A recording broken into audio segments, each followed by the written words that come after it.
So if you read Surah Maryam, Ayat 55 today, your first instinct would probably be to just, gloss right over it. Oh, absolutely. Everyone does. Right, because you look at the text and you see this brief mention that Ishmael commanded his family to keep up their prayers and give to charity, and you just assume it's, well, another polite moral anecdote. Just a nice little story. Yeah, a quick comforting footnote about a good historical figure telling his kids to be generous. Okay, let's unpack this. Verse 55 looks like a quick footnote. It just says Ishmael told his family to pray and give charity, and God was happy with him. Standard religious repetition, right? Wrong. I mean, it is a massive mistake to treat this verse as filler. Wait, really? A massive mistake. A huge one. What's fascinating here, and what the source material for this deep dive absolutely hammers home, is that this single verse is the operational nucleus of the entire surah. The nucleus. Okay, that's a strong word. Yeah. Because it is. It transitions us, abruptly from theory to raw institutional enforcement. The text is literally shifting away from individual brilliance or, mystical experiences, and it's laying down the hard corporate and political science of how a movement actually locks in its gains. Wow. Okay, so we're talking about actual political science here. Exactly. Well, that is exactly why we are analyzing the lead script for the Tolu-e-Islam Digital Audio Lecture 813 today. Welcome to the deep dive, everyone. We are taking you, the curious mind, joining us on this exploration into a textual landscape that completely shatters that, polite museum tour reading of history. The museum tour reading, I like that because that's exactly what it is. Right. We're extracting a masterclass in policy enforcement, macroeconomic balance, and institutional design from what looks like a simple verse. So, I'm genuinely surprised by this paradigm shift. You're arguing this isn't just a story about a father at the dinner table. No, not at all. It is a blueprint for statecraft. Okay, let's get into the linguistic dissection then. Because if this is about statecraft, the words matter. The verse says he commanded his all, which is usually translated as family. Wait, so when the text says he commanded his all, it isn't just his wife and kids. Not in a system as advanced as this. All does not mean biological family here. It refers to the core cadre. Like a vanguard. Exactly. It's the initial operational unit of the state or the movement. You have to look at the text's own internal logic to prove this. The source brings up a very specific example, the story of Noah. Oh, right, Noah and his son. Yeah, Noah's biological son was explicitly not considered part of his all. Because he didn't get on the boat. Because he didn't share the ideological framework. The text rejects him as all purely based on ideology. So biological ties are completely irrelevant in state building. Ideological synchronization is literally everything. Wow. So a stranger who shares the mission is your all, but your own biological son isn't if he doesn't align. Precisely. It's a pure meritocracy of ideas. So Ishmael isn't talking to his dependents, he's talking to his operational vanguard. Okay, that changes the whole dynamic. So he's standing in front of his cadre, and what does he do? The traditional reading says he asked them or reminded them to pray, but the Arabic word used is yamuru. Yes, yamuru. And this is where the polite reading completely falls apart. Ishmael didn't just suggest this. He didn't gently remind them or preach a nice sermon. He didn't just ask nicely. No, the specific term yamuru denotes systematic policy enforcement. Like a command. It is not a request. It is the establishment of binding corporate law for the vanguard. He is enforcing a mandate from the top down. So he's enforcing a system. But, and here's where I need to play devil's advocate for a second. Right. How should we view prayer, which is Allah, and charity, which is Zakah if this is a political science text? Because enforcing private rituals doesn't sound like macro-level governance. And it wouldn't be if they were just private rituals. But the text aggressively dismantles the ritual myth. These aren't individual habits. They are the twin engines of any advanced society. The twin engines. Okay, let's break down the first one. Allah. Right. So traditionalists view Allah as merely an individual ritual, bowing in a mosque. But in this structural context, it represents total ideological synchronization. How so? The text uses the phrase Aqamus Salah, the establishment of the system of Allah. It's the establishment of a socio-political system based on universal laws. It's the mechanism that ensures everyone in the state is operating on the exact same ideological frequency. Ah, so it's the constitutional framework. It's law and order. Exactly. It's the social operating system. Okay, so that's engine one, ideological cohesion. What about the second engine, Zakah? Because again, most people think of that as like dropping a $20 bill in a donation box once a year. Yeah, the 2.5% leftover charity concept. The text rejects that entirely. Zakah is not voluntary, and it's not a polite suggestion for your leftovers. What is it then? It is an unyielding, mandatory economic distribution framework.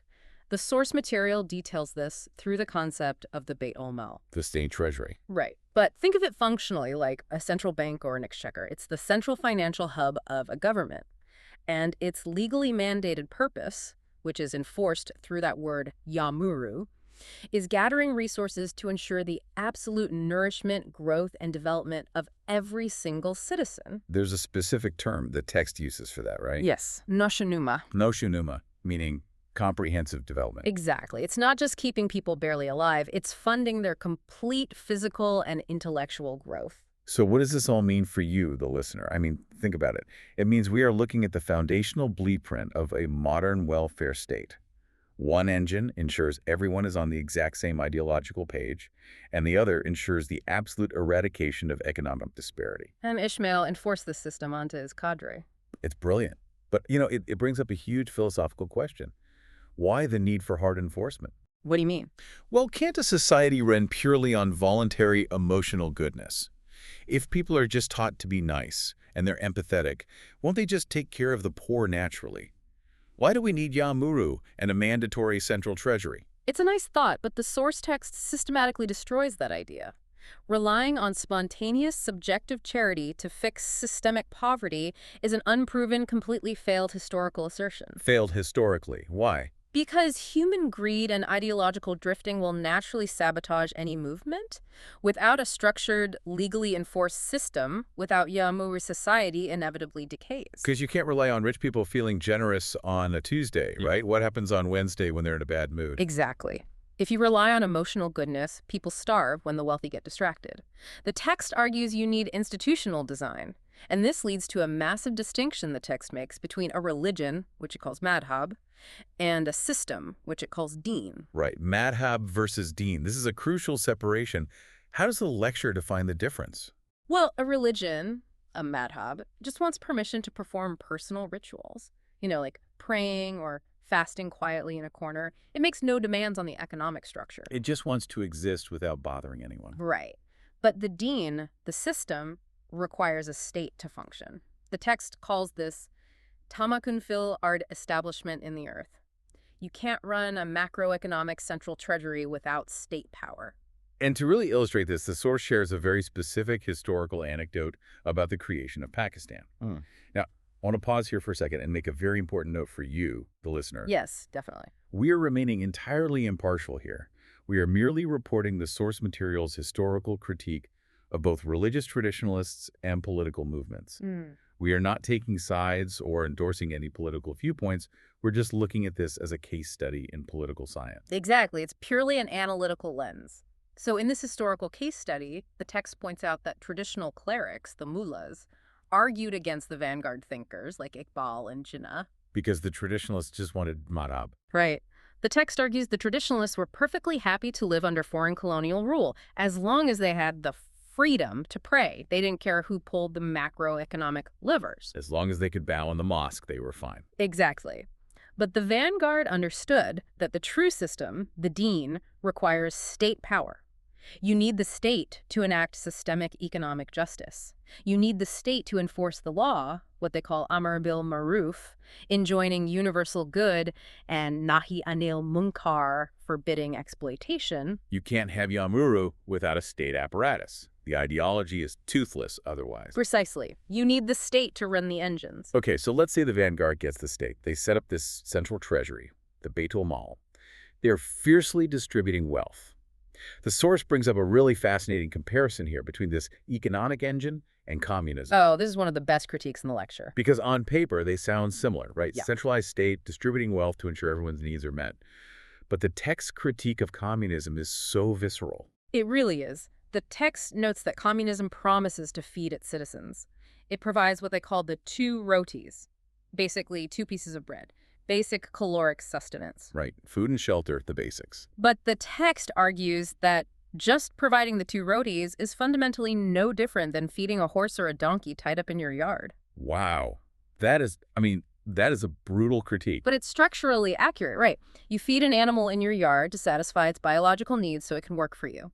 Communism, in this critique, treats humans the same way. It satisfies the animalistic need, but completely ignores the human self, the nafs. So we reduces humans to just economic utility. Exactly. But the true economic framework, zakah, goes way beyond basic survival. It provides the means for tazkiyah. Tazkiyah, let's define that. It's the psychological and intellectual development of the human self. It's about allowing every individual's potential to bloom. So zakah enforces economic justice, not just to feed stomachs, but to free human minds from the anxiety of starvation so they can actually self-actualize. Yes, the bread is just the baseline. The goal is tazkiyah. That is incredible. And speaking of the psychological reality, this brings us to this brilliant analogy the text uses about the mind-body connection, because it maps perfectly onto how a society behaves. The physical parallelism, yeah. Right. Think about it. When you get fiercely angry, you don't sit there and plan to shout, right? Your voice just naturally raises. It's automatic. Exactly.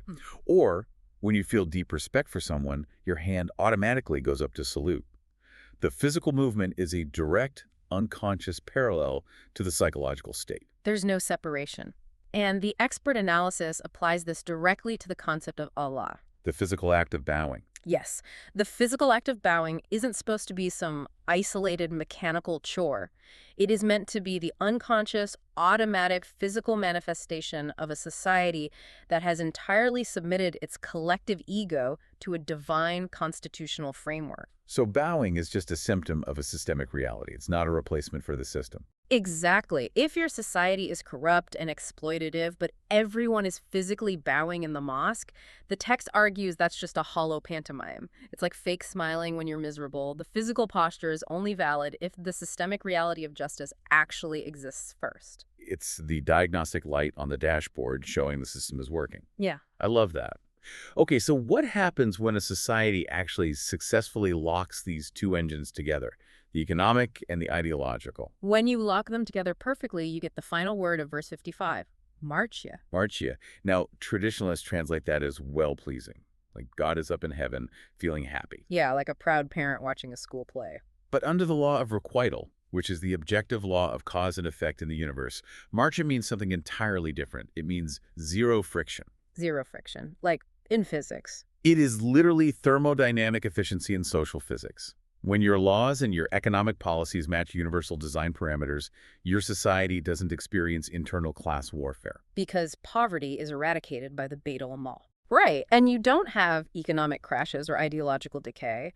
Your society achieves absolute frictionless equilibrium with reality. So God being pleased is actually a state of objective frictionless alignment.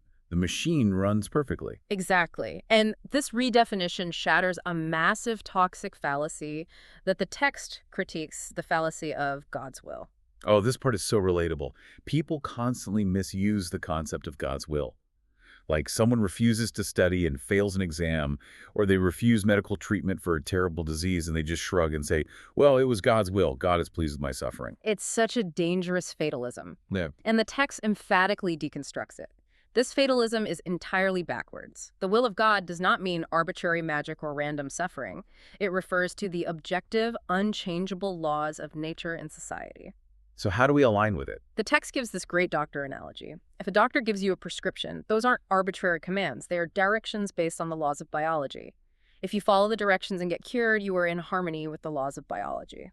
You didn't do magic, you just followed the structural law. Exactly. That harmony is true alignment. It's what the text calls radiyallahu, a mutual agreement between human action and universal law. God doesn't arbitrarily get pleased. Your human will and the universal framework lock into perfect, frictionless sync. You followed the directions, and the inevitable result was health. And to illustrate this perfect zero-friction alignment, you brought up this ultimate metaphor from the text, qasain. Oh, qasain is incredible. It literally means the distance of two bows. It's an ancient Arab tradition. How did it work? When two leaders wanted to make an unbreakable pact, they wouldn't just sign a paper. They would literally place their two wooden bows together, one on top of the other, pull the combined string back as one, and shoot a single arrow. Two bows shooting one arrow. That is such a powerful image. It meant their wills and their actions were indistinguishable. And the text connects this to the Battle of Badr, which was a historical turning point. Right. The vanguard was acting in such perfect unison with universal laws, such perfect structural enforcement, that the text describes it by saying, when you threw the gravel, you did not throw, but Allah threw. Which sounds like supernatural possession at first glance. It does, but it's not. It is the ultimate metaphor for social physics. The human vanguard and the divine design were operating the exact same bow. They achieved Qasain. Their tactical actions and psychological unity were so perfectly in sync with the universal laws of cause and effect that there was zero friction. The human will and the universal will shot the exact same arrow. I mean, that's brilliant. So, verse 55 gives us the perfect micromodel of an enforced, stable system. Ismail enforces the twin engines, and they achieve Qasain. It's the blueprint for success. But, I mean, this is lecture 8 of 13. We're in a sequence. What happens when the next generation inherits this perfectly tuned zero-friction system? Because history shows us things don't stay perfect. How do things fall apart? And what happens when the descendants of these great vanguards drop the ball? If we connect this to the bigger picture, that is the ultimate cautionary tale of history. You can't just build a machine and assume it'll run forever without maintenance. Right. In Lecture 913, we move to Surah Maryam, Ayat 56 through 61. We are going to watch the transition to Idris, analyze the multi-generational degradation of leadership, and see exactly, structurally, what happens when the chain of succession finally snaps. The friction returns. It tears the society apart. You absolutely do not want to miss the next analysis. Stay tuned. Seriously, you don't want to miss it. But before we go, I want to leave you with one final thing to mull over. Think about the systems you operate in daily. Your workplace, your community, your government. Are they running on the completely unreliable fuel of voluntary goodness, just hoping people decide to be nice today? Or do they have the hard structural engines required to actually guarantee fairness and growth? Are you relying on a polite suggestion or an enforced system? Until next time, keep diving deep.